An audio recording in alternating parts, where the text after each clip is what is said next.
very good, Dave. How are you doing? Congratulations on the album release. Thank you very much. Yeah, it's been a lot of work and a long time coming, but it's doing well. It's getting great kind of critical response, which is what we like. Yeah. I guess we should yeah start at the beginning and mention how we know each other. We've agreed to not put a number on the years we've. We don't want to out ourselves that much, yeah. But no, a significant number of years ago, Dave and I met at a house party. I believe Dave was looking for a guitar player for a new band of his. I was playing air guitar to some Guns N' Roses in the living room. Dave Yeah, was there with his friend Dom, and Dave asked if I'd like to join a band with them, and I said yes. I don't think they'd actually seen me play real guitar, so my air guitar must have been quite convincing. definitely. Yeah, Dom being the bass player of what became the Cardboard Jon idea, which was the band we were putting together, Exactly. and writer of the song Something, which is on the first Star Circus album, which Tom also plays guitar on. Correct. That was a lovely full circle thing, and Dom played bass on that version as well, I He think. did, yeah, before Sophie had joined the band. Yeah.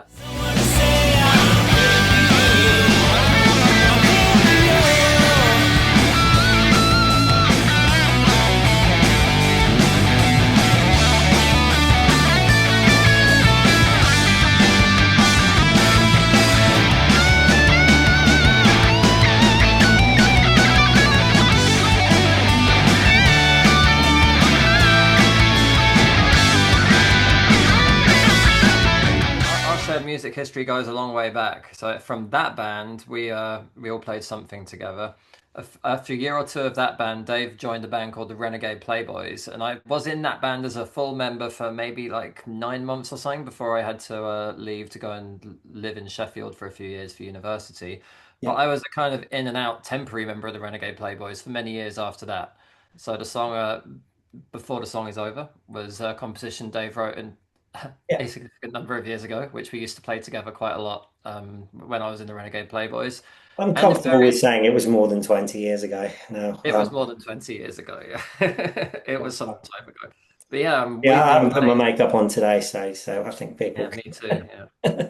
We've been playing music together for a long time, it's safe to say. And Dave is responsible for getting me into heavy metal, I would say as well. When I met Dave, I kind of knew a bit of Iron Maiden and Metallica, and I'd mostly was like coming out of my indie kid chrysalis to become a beautiful heavy metal butterfly. yeah. And Dave very much helped me with that. I remember the first time I went to his house, he was showing me like his like Dio CDs and Ozzy Live and Loud, I and going, played you Aussie Live and Loud. I remember that. That was yeah, going, listen to all the pinch pinnacle moment. harmonics. They're amazing. There are so many pinch harmonics, yeah, Yeah. before I can even do them. We were And all yeah, kind of learning to do that and like the best technique to get the kind of most ridiculous harmonic with the most exactly. ridiculous vibrato. And I think what it's important to say as well is that when we first when met and when we were really excited about all this stuff, like the Cardboard Jon idea was a glam rock band, and like the Renegade Playboys was like kind of like an AOR hair metal band, and no one else in London was doing this stuff at all at the time. Absolutely. It was either indie skater stuff or new metal, and they all thought we were mental. There is Like a photo somewhere on the internet, or there used to be, of the Darkness playing a show the same week that we did the first ever Renegade Playboy show, and they are very wow, much still an indie rock band, which oh, kind how of funny. changed around about literally less than a year later, like 6 months later, Yeah, and that they was it. both. Like by the time the darkness broke in 2003, like the Renegade Playboys were still going, but I wasn't in the band anymore. Yeah, I thought it was fantastic. Like the Playboys played a gig opening for the Darkness at the Astoria, long gone venue now because now it's the site of the Tottenham Court Road Elizabeth Line station. That was a dream of ours when we were kids is to play places like the Astoria. So the that was. Playboys managed that, playing those songs. It's really cool. We went back there and played with Dragonforce. That was that. Well, that was the Astoria too. Technically, that was the Darkness was the only time we played the big venue, the main venue. So, but both were legendary at the time and Yeah. kind of the last generation to do that. So it was. Um, Fast forward many, many years. I moved to the United States 10 or 11 years ago, so we don't see each other as frequently now. But Dave has very graciously and kindly kept me involved with his musical projects ever since because thanks to the internet, I can record guitar solos and send them across the sea. through the clouds or through a cable under the sea, I think is how it actually goes. That's But how yes, that's how it works. um, Definitely. yeah. So Dave was like, "Do you want to play on the first Star Circus album?" I said, "Of course I would." And then he asked if I'd like to play on the second Star Circus album. I said, "Of course I would." What was really cool about the solo I did for the song on the second album is that Dave and Sophie were actually here in my house when I recorded it, That was it. Yeah. which was really nice. I could have just recorded it much earlier and sent it over, but I thought it'd be nice to have Dave and Sophie actually kind of produce me and like react in real time to what I was playing so that the three of us together could come up with something that we were all happy with. We probably should have filmed that, really, shouldn't we? Probably should have filmed that, yeah. In hindsight. But no, it was amazing. We were on a road trip through the States when we had some time off. I literally finished sending William the tracks for 4 songs at like 10 past 5 in the morning, and then had to have a shower and get the cab to the airport. Uh, Wow. yeah, so it was literally like the moment right up till when we left for America for our holiday we've been planning for about 2 years. Yeah, it was great to visit Tom in the Bay Area where he now lives, and see him play what's now on the record for Destiny's Door, which is the track. Yes, exactly. I love it. It's got about how many different lead guitar players are on that song? I think it's at least three, is it, or is it It's four? it's it's three. It's three It's of three. us. It's Okay. myself doing the first solo, William Robertson, who he was playing the launch show actually, which Tom Yeah. only came to, a producer of the album, great lead guitarist and musician in his own right. He played the middle solo of the first three. Then Tom, they gradually escalate into more and more craziness. Then there's a little Yes. harmonized section that me and William do, and then there's a final kind of blowout over the riff that you did with some whammy work, and it's definitely the most epic guitar solo of both Star Circus records. We're not a crazy long Iron Maiden solo kind of band. We do have some Thin Lizzy kind of aspects with harmonized Mm. sections, but yeah, this was definitely something where I wanted there to be a whole middle section between the vocal kind of song elements of the song and final verse where it kind of took you on a bit of a journey because this song is about a journey. Yeah. Exactly. Yeah. It kind of this song's always reminded me a little bit of "Angel of Death" by Thin Lizzy in a very good way.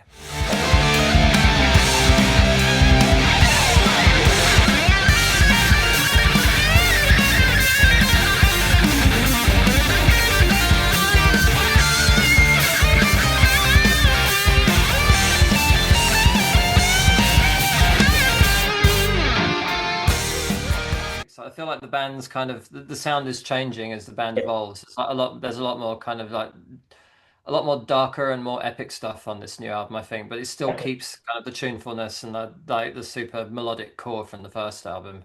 Thank you, man. Yeah, yeah, it's we definitely wanted it to be more of a band album and more of a not necessarily heavier. It probably is a little bit heavier overall, but there's still some kind of like melodic rock power pop kind of elements to it, for Yeah. sure. But you can hear people's individual voices singing the backing vocals and a lot more of that Yeah, kind I of like that a lot. element to it. And Sophie singing lead vocals on Masquerade as well. That was a real surprise when I listened to the album because I did not know that was going to happen. It was awesome. Yeah, expect the unexpected with Star Circus. It's I like it. Okay.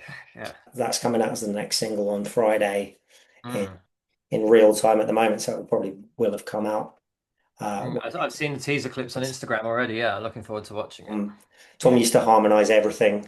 I remember you putting I things still do. online. It's like here's a triple harmonized version of the guitar solo from November Rain. Or I thought you were the right person to get the idea behind the song, basically. Oh yeah, well thank you very much. I pride myself on being able to react quickly to whatever anyone throws at me and hopefully hit something good back. Usually I do. Yeah. Like touch wood. That's what it's something I work on every day. Like you mentioned, like the social media stuff. I got a YouTube page and an Instagram page where I try and upload something that amuses me every couple of days, whether it's harmonizing an existing solo, just learning how to play something that already exists, doing a weird version of something. Like I find it exciting.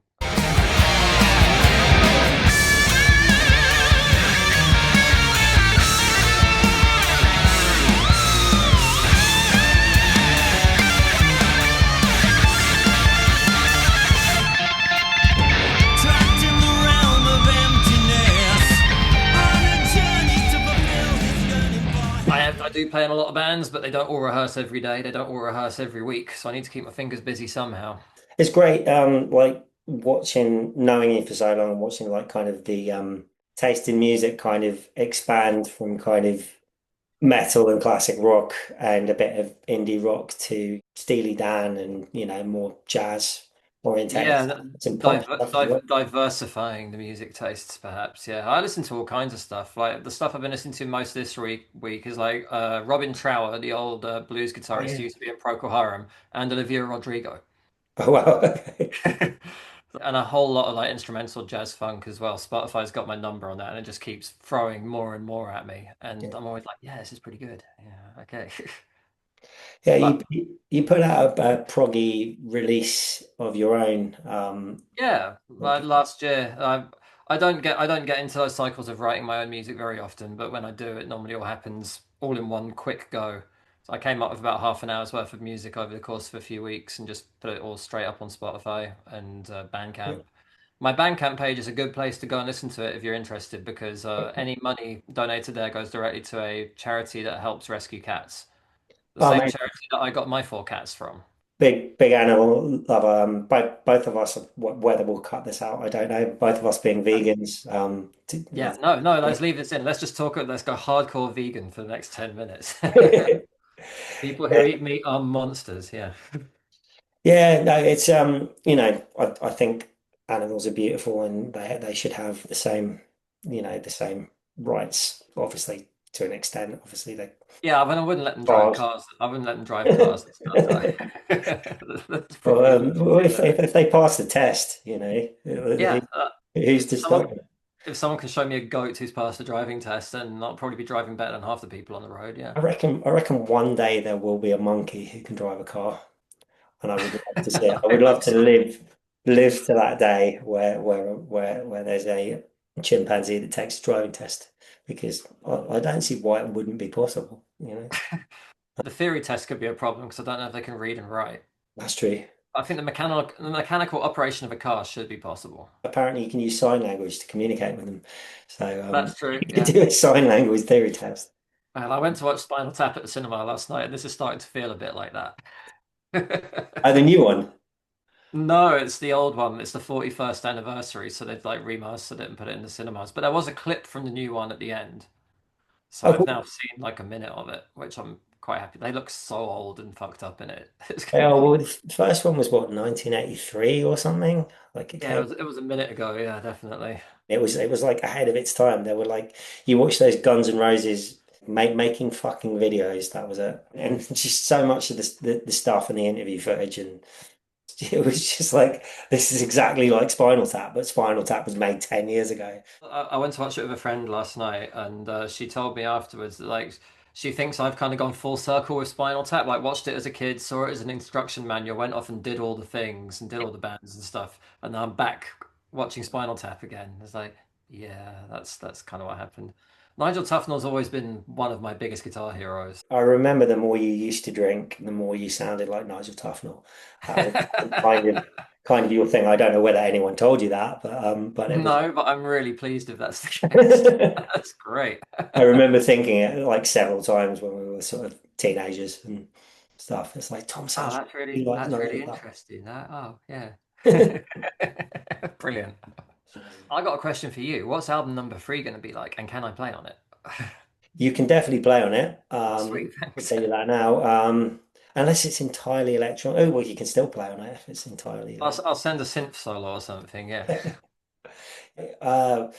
We haven't got that far. I've always got a couple of songs in the pipeline that could come out as Star Circus songs, and I've played Sophie a few things, and she's like, "Oh yeah, I like that song," from previous bands or just recording projects Hmm. that haven't really gone anywhere. So See, I remember a yeah, song of your. I remember a song of yours from when we were kids called "Last Teenage Summer," which was great, and I've always been a bit annoyed that you've never done anything with that. I did. The guy that I wrote Last Dance with, which is possibly the oldest song on this album, 2009-ish, with a guy called Bruno Agra. I remember Bruno. Yeah. So we did start recording a load of stuff. I don't think it ever got any vocals on it, but we did actually do a demo of Last Teenage Summer Night, I think it was called, or That's something. it, yeah. Somewhere in existence on a laptop that no longer works, or there's a demo version of that song. But Last Dance was one of the three or four that we actually finished, and yeah, presented to the band, and that turned into what it is on Ah, the album, which is interesting. Yeah. surprisingly because it was one of the ones we were the least certain about. And it's there've been reviews where people have said it's their favorite song on the album, so um, that's It's cool. funny how that happens, isn't it? Like, you don't get to choose. Other people have to choose for you. Yeah, We all need something, something to believe in, something to hold on to, something we can live for. We all need something, something we can cling to, someone who knows she wants me to, someone to say I'm yeah. What's next for you? It's Hands of Goro. Yeah, Hands of Goro. We just completed our first Scandinavian tour, which are the first shows we've ever done outside the Bay Area. It's a little power trio. All the songs are about Goro from Mortal Kombat, the big dude with four arms, who's like the penultimate boss in the first game. All We had a very nice songs, tour. All the songs are about him, yeah. amazing. I did not know that. The live show is very much themed around him as well. Like Adrian has this little like weird radio that he gets transmissions from the outworld and that tells us what songs to play, and it's all it's very odd, honestly. But the Scandinavian tour was great. We're playing a festival in California in October, and we're currently in the process of demoing our second album. We self-released the first one, and I think we're nearly run out of vinyl finally, which is good because it came out like a year and a half ago. The new material is interesting. We decided to diversify our sound a little bit. So the first album was much more kind of like hard rock and a little bit of punky stuff, and more like classic metal. We've got some thrash on the new one. We got some like almost death metal kind of grindcore kind of stuff. Amazing. Still quite a bit of like I think there's a black metal section in one song as well, but there's still quite a bit of like the more kind of like classic like 70s style rock that we're most comfortable with. That's cool. The only rule we have with the band is that if it makes us laugh or move our feet or bang our heads, then it's going in. Yeah, Like that sounds we're like a doing healthy it, thing. yeah, we're doing it purely for ourselves. Like all the other guys are in more serious bands as well. It's kind of like a Yeah, side project. So this is like the one that's 100% just for us. Like we have fun yeah, with it. And pretty much all the reviews and feedback I've seen in the band, people see that as well. They see that we're not taking it. We take the music seriously, but like nothing else. yeah. So the music's good, but the rest of it, we're just trying to make each other laugh pretty much. That's awesome. I'm in a prog band at the moment as well called Birth, but that's just taking a really long time to get together because people's schedules suck, and it's Sounds life is getting in the way of us getting the band going. There's one album out already, which life reflecting art because like prog songs take yeah, they take forever. Yeah. they take forever to get going. Yeah, well, it's taking they have one album out already, and it's taking a long time just to learn enough of those songs to be able to do a gig because the songs are really hard and they're really long. I think we're at the current stage, we could probably do three of them, maybe. But It's, yeah, it's that thing where you get a song that's long enough that you have to kind of think about learning it as three songs. Did you find that? Like I had to learn Coma for a Guns N' Roses tribute gig, and I had to go, okay, I'm going to see this as three sort of 3 and a bit minute songs because otherwise I'm just my brain's going to go, this is too much for it. So I kind of broke it down into sort of three parts and then oh put yeah, that you as got to if break it for a into song. manageable chunks. I'm going to every rehearsal with like a music stand and notes still at the moment. I've been jamming with these guys for nearly a year. Right. Like, so I have not memorized anything yet, but we also haven't had any gigs booked or anything, so there's not really any pressure to. And Okay. other than that, one of my friends who you met, Brooks, at the place where Okay. you and Sophie came to jam, we're doing like a Sunday Sabbath thing soon where we're going to play as many Black Sabbath songs as we can. So I'm cramming a bunch of those at the moment.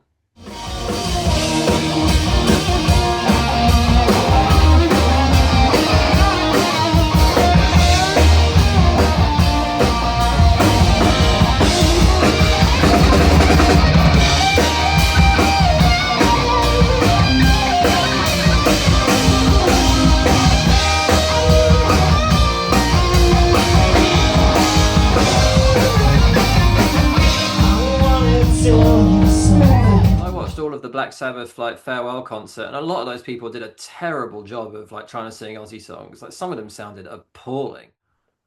I was Well, quite surprised. Like, Ozzy sounded great. A few people did a good job, but it just really made me think that I've undervalued and underappreciated Ozzy as a vocalist. Like I always just thought, well, yeah, compared to like Tony Martin and Ronnie Dio, like there's just no comparison there. it's a lot higher end vocally in terms of pitching than Yeah, people realize. There's a lot of jumps that people you don't realize are going to be difficult until you try and sing it. Like the verses of No More Tears. The first time I sung it in a rehearsal, I was like, you know, you can hum it at home and be like, oh yeah, like not in full voice, and then you try and do the whole thing in full voice, and it's like that's harder than I thought it was going to be. So yeah, yeah. Anyway, I was talking about Sabbath, wasn't I? I'm only playing guitar, so I don't have to worry at all. Like I'm not yeah, going to be singing anything. Like someone else can worry about that. yeah. But yeah, I don't think I've got anything else really happening at the moment. Yeah, there's a lot, three projects. I've been through phases in my life where I've been doing five things at once, and it's just I've come to the realization that it's just too much, you know, two Yeah, original bands and I, three tribute I, bands. I, yeah, I know exactly what you're saying. I've quit a couple of bands recently just to kind of give my calendar a bit of a break. Like, Yeah, it's covers gigs that I yeah. could do, but I'm just not going to bother for now. Do you want to do a little plug for your own stuff? I don't know. Um, Check out Tom you can Draper. find me. I'm Tom Draper, guitarist on Instagram. I play in the band Hands of Goro. I play in a prog band called Birth. You can find all those things on the World Wide Web. Absolutely. It's been awesome, and yeah, we'll chat again soon. Definitely, Dave. Take it easy, Keep on buddy. rocking. Speak soon. See you soon, man. Bye.